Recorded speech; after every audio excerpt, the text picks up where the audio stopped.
लोगों को यह दिमाग में बैठ गया है कि मांस भक्षण करने से ही शरीर पुष्ट होगा। तो मैं प्रार्थना करता हूं चर्बी बढ़ सकती है, लेकिन तुम्हारे अंदर मनोबल उस कोटि का नहीं होगा, क्योंकि दूसरे की हिंसा करके अपने शरीर का पोषण करने वाला बलवान नहीं हो सकता। बलवान होता है दूसरे की रक्षा करके, अपने को कष्ट में रख करके, फिर वो महाबलवान होता है। कुछ दिन की बात है, इसके बाद फिर वो काम में नहीं आता शरीर, क्योंकि इस तरह से जो हम अधर्माचरण करेंगे वो आगे जाके बुढ़ापे में शरीर ऐसा फैल जाएगा कि लघुशंका और सोच के लिए भी सहयोग की जरूरत पड़ेगी।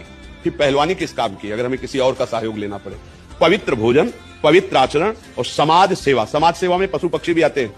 हमारे यहाँ पशु पक्षियों की भी पूजा की गई है, सब में भगवान की भावना की गई। आज जो हमारी समाज में मांस भक्षण चल गया है, चाहे तलवार की नोक पर गाय का मांस चखाया जाता था धर्म भ्रष्ट करने के लिए, आज पैसा लगाकर खाते हो, पूछते हो कहां का है। कैसी बुद्धि भ्रष्ट होती चली जा रही। हम उस धर्मावलंबी हैं, धर्म पे चलने वाले हैं जहां गर्दन कटवा दी गई है पर चखा नहीं है। ये जो विदेशी जन आए थे, जो अधर्मावलंबन करने वाले आए थे, वो तलवार की नोक पर तो कटवा दी गर्दन, लेकिन गाय का मांस नहीं चखा। आप देश विदेश जाते हो, जो आपको मांस मिलता है वो आप पूछते हो क्या किसका है, बस खा लेते हैं।